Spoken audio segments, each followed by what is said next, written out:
I have something to offer to business that hasn't been shown before. You know, I have a whole energy that represents not just black youth, but white youth, Mexican youth, you know what I'm saying?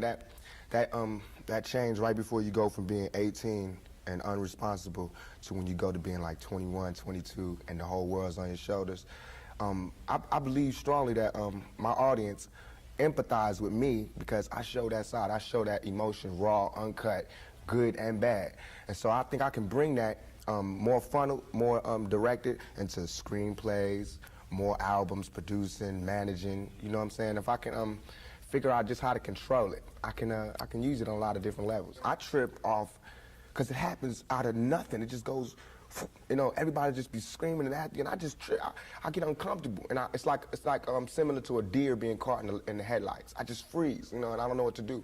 I don't know if I should be what they want me to be, or if I should make them hate me so they can stop. You know, like say something mean so they can just stop. But I'm just like caught in the middle of it because you can't.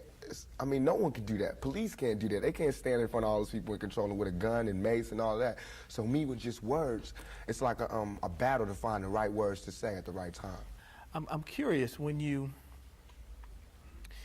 think about the idea that you do have that kind of control over so many people, in one sense, the whole idea of being a role model comes up in the imagery.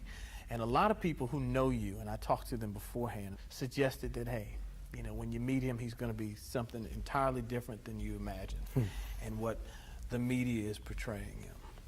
What about that idea that you have been portrayed? And sometimes, I mean, to be honest, you like the portrayal of you just hard, That's thug. right. That's right. Don't step on me. That's right. You're in trouble. That's right. Yet there's another side to you, too. What about that idea that you've got to be able to figure out where you're going? To me, it's like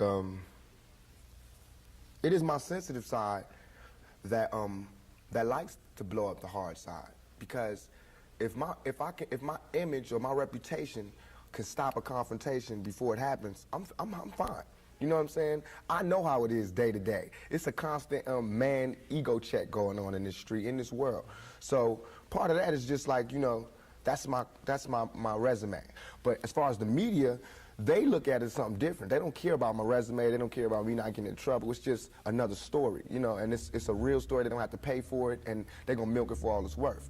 As far as people, they want me, when they first see me, to humble myself. They want me to be like this and da-da-da, just because they're scared of me. But I don't feel like that's my job, to humble myself, to show you that I'm not a threat. I'm not a threat, unless you're a threat to me. You know what I'm saying? So when people say, when you meet Pac, he's different than he is, because when somebody one-on-one, anybody one-on-one, I believe, honestly, that I can talk. I believe that I have the ability to reason, I have logic, I have compassion, I have understanding. If we talk, there's no problems. You know what I'm saying? But that's not what happens. People use what they heard in the media, and that's how they come at me. And then, you know, we got to clash. One of the things that you read in the media is that you're angry, that you personify your generation, that you just got some angry folks out there, and you're one of them. I'll put it to you. Are you angry? Are you angry with what you see society is about? Yeah, I'm extremely angry, confused. You know, a lot of the times that I sat up in court, I couldn't defend myself. You know what I'm saying? And it wasn't like the things they were saying about me were beyond my comprehension, or the things that I could say weren't going to help my case. But because it's like being exiled, you know, from society, and that's how I feel. And this whole, the anger comes from, I'm tired of waiting for my past to get into society. All I ever wanted to do was make me and everybody around me feel more comfortable about where we were. You know what I'm saying? About the places that we stayed. This is our home base. Let's build it up. Let's be happy about where we come from. You know what I'm saying? Instead of trying to assimilate and get a pass key to where they at. You know what I'm saying? Not to say that everything needs to be separate, but we gotta find pride in ourselves. You know what I'm saying? And once you get the pride, like damn near 2 seconds after the pride comes anger from being held like that for so long, and to be made to go through those changes, you get mad. You know what I'm saying? I believe as soon as any black man receives his first 3 checks, he starts getting mad. Because it's not about the necessity of having to have a job and having to pay and having to do that. You don't care no more about the smiles and the, you know, yes, massa, because you done got paid. You know what I'm saying? And now it's like you want to save money. You want to help other people. And you see how far it is, how far you have to go to help anybody in your neighborhood. It's set up for me when I get paid for me to exit the ghetto. You know what I'm saying? The only reason I've had these problems is because I haven't left yet. And these problems don't come from a white man. It comes from just society, the problems that we have. Let me put this to you. A lot of people tell me Tupac is, for the most part, a nice guy. This old thug thing, hype. Good for record sales. Helps him identify with the young people who are out there and angry, who would maybe label him a sellout like they did Hammer if he didn't have that hard side. What about that? First of all, nobody could call me a sellout. I'm not going for that. I'm not even in that. I'm not looking for approval from the black community because we don't give approval. You know, we don't really do nothing but exist. So it's not like black people could tell me, you a sellout or you true blue. You know what I'm saying? It's not that. I'm not even caught up in that. But I can see that, you know what I'm saying, the one thing we do have in common as black people is we share that poverty. So the thug side is more closer to the poverty than me being rich. You know, how can I come to any community center, you know what I'm saying, sporting a Rolex Presidential, all these diamonds, and be like, look, we, you know what I'm saying, gotta. But now, when I say we, they know what I mean. I'm not saying like I live in this neighborhood and nothing, but I'm a thug, and they thugs. They can relate to it. I don't even have to say that, you know what I'm saying? When I come, I don't have to say I'm real. They already know that, you know what I'm saying, from me being me, from not pushing the thugness, but I know from the business that everybody in this business is always whispering in your ear about what you can't say, what you can't do, what you can't wear in this world and in this world. It's two worlds, a white world and a black world. All I did was stand in the middle, you know what I'm saying, and say I'm living in both worlds. I can go to the streets and survive, and I can go out here and do my business out here. I'm play devil's advocate again. All right. Critics say, yeah, but you're being pimped. You're being pimped by the record executives who will allow you to do your thug life because it portrays a certain black. I mean, you've heard it, yeah, that if you were just a singer, you wouldn't have the same record contracts you have. Right. But because you portray the thug life, the gangster rap, they've allowed you to make that money. They've allowed you to push and make you platinum. I beg to differ. You know what I'm saying? I'm getting pimped. That's true. But just like how a woman would be, you know what I'm saying? Anybody to be pimped. You know, it's like, it's not that you get pimped, it's how long you get pimped. You know what I'm saying? Because if you really look at this situation, it is not I who's being pimped. When you look at them white kids with Raiders hats on, it's the white folks getting pimped. You know what I'm saying? Because I'm making their future. I'm writing down their curriculum. Right now, what I write in my album today, when it comes out in 2 months, that's what white kids is doing. So who really is getting pimped? What I'm writing in my raps is what them white kids is gonna be saying to their mamas and daddies when they come home. Who is getting pimped? You know what I'm saying? I'm a high school dropout. You know what I'm saying? As far as my teacher told me when I was in high school, I ain't gonna be, you know what I'm saying? I just gotta, it's going down. You know what I'm saying? It's going down. You know, everybody's getting pimped. Whether you work a 9 to 5 or whether you work for yourself, you're getting pimped by somebody. That's not the crime. The crime is how long you allow yourself to get pimped. You have to come up. Everything is a come up. Everything is a struggle. You start from the bottom, working to the top. This is all I want to say. For all them people that doubt me, I had no record all my life. Okay? No record, no police record, until I made a record. As my video was debuting on MTV, I was behind bars getting beat up by the police department. I got a $10 million lawsuit. They said they would settle with me and everything. You know what I'm saying? But nobody cared about that. That wasn't blew up all in the news. They did not see me on TV with my eye busted, my head busted. There's pictures of those. In Oakland, yes, in Oakland. You don't see them pictures. You see pictures of Tupac coming out of jail in cuffs. You don't see pictures of the police standing over me beating my brains in. You don't see that. But I see that. That's what I see. You know what I'm saying? So it's all real. And I feel like just like a woman that's raped, any woman that's raped would never, ever allow herself to be raped again. Am I correct? Any woman that's violated would never allow herself to be violated again. Same thing. You know there are going to be people who sit here and say, how can you say that when you're faced with that charge? That's how I can say it. We got people in my own community that will get me. Why? Because I got it. Now this girl, who I can't say her name, but if I was to say her name, 1,000 all over the world would go, I put this on everything I love, on everything I love. When I was in Atlanta, I was pulled over at a gas station. Some dudes from New York pulled over next to me and told me the girl's name. They said, I know the girl that did it. They told me her name and where she's from, say she's scandalous. I can't go on TV talking about this girl is because that's what they want me to do. They want me to get on TV and talk about my black sister is a hoe and she's a bitch and she ain't she's a money grubber. I ain't fist to say that. I don't have to do that to show that I'm innocent. You know what I'm saying? I'm not guilty. People should look me in my eyes. They should look me in my eyes. And anybody that thinks I committed that rape should go get Brenda's Got a Baby and keep your head up and listen to him thoroughly. It was hard to imagine that you would do that. It shouldn't be nothing for, it should not even be to me. I have no patience for anybody that doubts me. None, at all. It's too hard out here. You know what I'm saying? If my people don't stand up for me, who is? I understand these white folks looking at me like that because they don't know me. They didn't hear keep your head up. That ain't no fluke. You know, keep your head up ain't no goddamn come up. I didn't do that for to be smiling in my face to say, oh, he's cool. I did that from my heart. So that if they do try to put a rape charge on me, my sisters could say he ain't about that. Now, if my sisters can't say that, you won't hear another keep your head up out my mouth. You understand me? Because it's a struggle on young black males today. We killing each other because we killing ourselves. We not, when another man, I know, I've been in a position, it's out of our control. It's not like he wants to kill. He just doesn't want to die. You know what I'm saying? It's that situation when you got, we are living in a war zone. It's not as easy as these people are making us think, that they just got some criminal-ass black kids with guns. It is not like that. We live in hell. We live in the gutter. We got us stacked up 80 deep in one building. You know, by the time you get out your house, you strapped to protect yourself. Because you living in the same community that the police is carrying rifles and riot gear. Same, they need them riot, excuse my language, I'm so sorry. The same reasons they need the riot hat, the riot jacket, the flak jacket, the double vest, the 9mm Glocks with extra bullets, the tear gas, the mace, all that. Who do you think the police is using that against? Dogs? So we fighting the same villains that they fight in the street.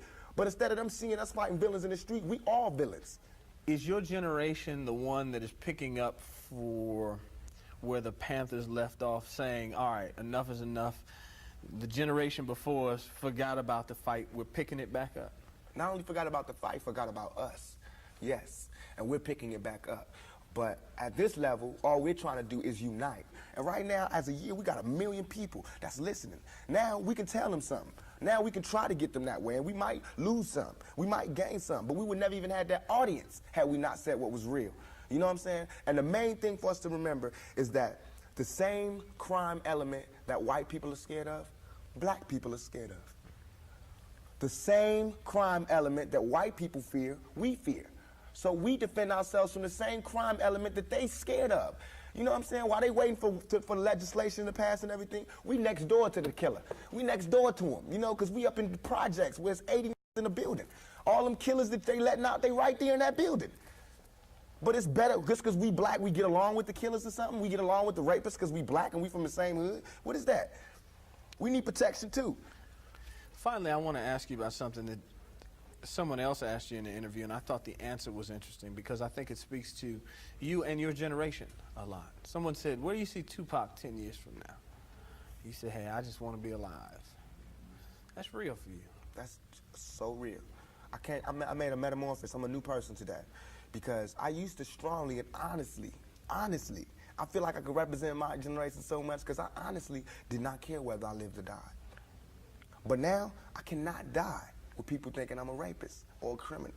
I can't leave until this shit's straight.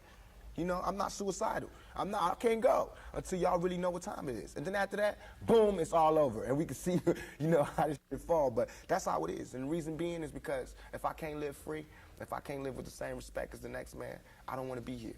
Because God has cursed me to see what life should be like. If God wanted me to be this person and be happy here, he wouldn't let me feel so oppressed. He wouldn't let me feel so trampled on. You know what I'm saying? He wouldn't let me think the things I think. So I feel like I'm doing God's work.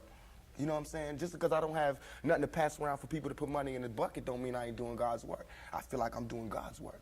You know what I'm saying? Because these ghetto kids ain't God's children. And I don't see no missionaries coming through there. You know what I'm saying? So I'm doing God's work. While Reverend Jackson do his up in the middle class, and he go to the White House and have dinner and pray over the president, I'm up in the hood, you know what I'm saying, doing my work with my folks. And just because I don't live there don't mean I don't go there. I got to go there because I can't hang nowhere else.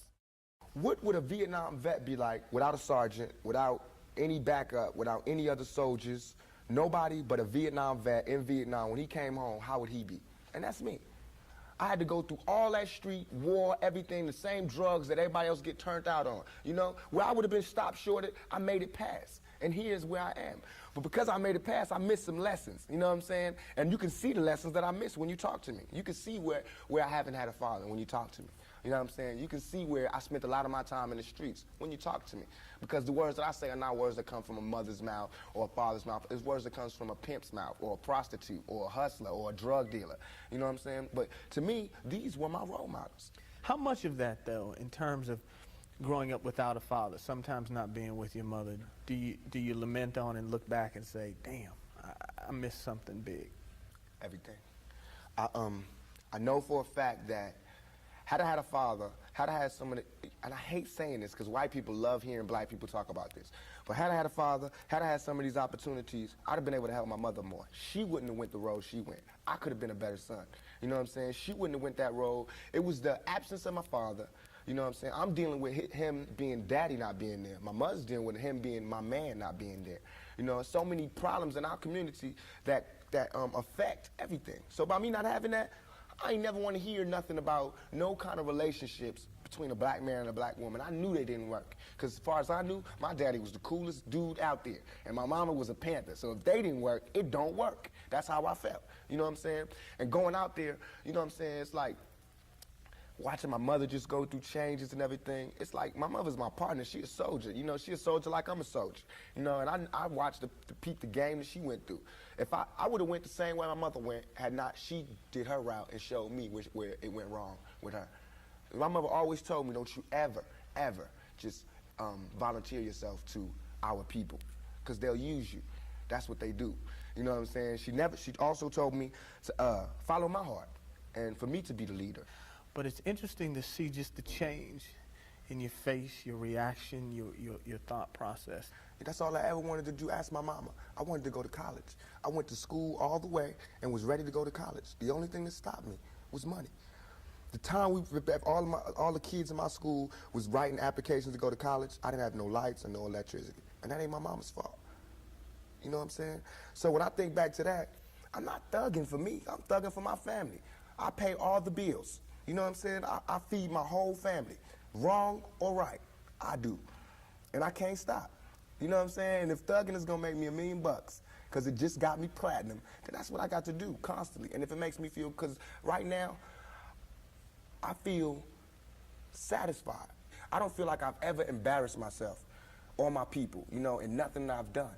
And yet and all, I got the whole world fearing me, you know what I'm saying? At 23. Weighing 160 pounds, you know what I'm saying? And I ain't even started. I haven't even wrote my plan out yet, and they scared. I got the vice president know who I am, the president, every cop in every city, you know what I'm saying? And I haven't even started working out a plan. Everything I'm saying is a warning, is a plea for help. If everybody is so goddamn worried about me, why ain't nobody came to help me? You know what I'm saying? I never wanted to be no star. This ain't my job. I don't care if everybody don't cheer for me. You know what I'm saying? If you're not cheering for me for what I'm doing, don't cheer for me. Don't cheer because you think I'm cute. You know what I'm saying? Screw that. Cheer for me for what I'm doing, for what I stand for. And when I go to jail, you should cheer louder. You know what I'm saying? Because I'm standing up for what I do. I'm not robbing nobody, not stealing from nobody. I never took nothing. Everything I do to represent my people. I do because I think this is what they want me to do. The press and the media make you think that a black man arming himself is illegal or criminal, or that he wants to arm himself to rob a liquor store or something. You know what I'm saying? That is for me to defend myself, and it should always be. It's just about surviving, you know, and we have to be honest about the tools that we use to survive. And why is a black life any more recoupable than a white life? You know what I'm saying? We know that they don't put the same security in the ghetto that they do in the whites in the white neighborhoods. So therefore, for me to be out here saying, don't, you know, put your guns down and no violence, that's hypocritical. And if I didn't talk about the violence, everybody would act like the violence wasn't there. We, as rappers, bought that violence. We bought the violence that we seen on the street. We put in our records for years. And after 3-4 years, people finally starting to see it because of all the statistics that's going on in the streets. If we stop talking about it, then they wouldn't take statistics. And when they stop taking statistics, then we'd be killing each other in the street, and these white people wouldn't care no more. Only reason they care is because, you know, there's been some strays, and we done slipped over in the white neighborhoods, and there's kids in Iowa that want to be like us. You know what I'm saying? There's kids in Indiana that's trying to be like us, because they can relate too. You know what I'm saying? You even admitted, I don't live in that neighborhood anymore. There's no real reason for you to carry a 9mm. Don't believe that. Why? In 2 years, I've had a gun pulled on me by my limo driver, by police, by everybody. You know what I'm saying? And I better be. I better be. You know what I'm saying? I've been attacked. You ain't read the papers about these skinheads trying to blow up black churches. Why? They see me as the enemy just like y'all do. You know what I'm saying? They can come to my house and sit outside my house just like anybody else can. A skinhead. And once my life is gone, it's gone. Can't nobody give it back to me. Not the judge, not the president, not the governor, not Calvin Butts, not Jesse Jackson. They can't do nothing but come to my funeral and talk pretty about how black people suffer. You understand? And as far as Jesse Jackson, my first acting job was at the Apollo Theater when Jesse Jackson was running for president in 1984. It hurts me for him to say anything negative about any rapper because we supported him. He should support us. You know what I'm saying? As far as his image, you know what I'm saying? What was he? What was he doing? You know, he should be the last person talking about gun violence when he sat right there while Martin Luther King caught one in the neck. You know what I'm saying? Things ain't really changed that much. I swear to God, nothing I ever say is meant to be something where innocent people get hurt. Nothing I ever say is meant to be like a end all, let's go do it right now. Nothing. Everything I ever say, and if any, this is so we can set it clear, anything I ever say as it pertains to my peers and being strapped is only in self-defense. You know what I'm saying? Because right now where I'm at, the world is harsh. And I just don't got no beautiful stories. You know what I'm saying? I'm gonna just be getting them ready. Because that's why I think I messed up. If somebody would have grabbed me, pulled me to the side and been like, look, Tupac, as soon as you step out here, they're gonna be at you. If somebody would have explained it to me, I wouldn't have took the same mistakes. But I made those mistakes. And that was my job to stop somebody else from making those same mistakes. To lay it out. To lay out the real map on the world and how it is.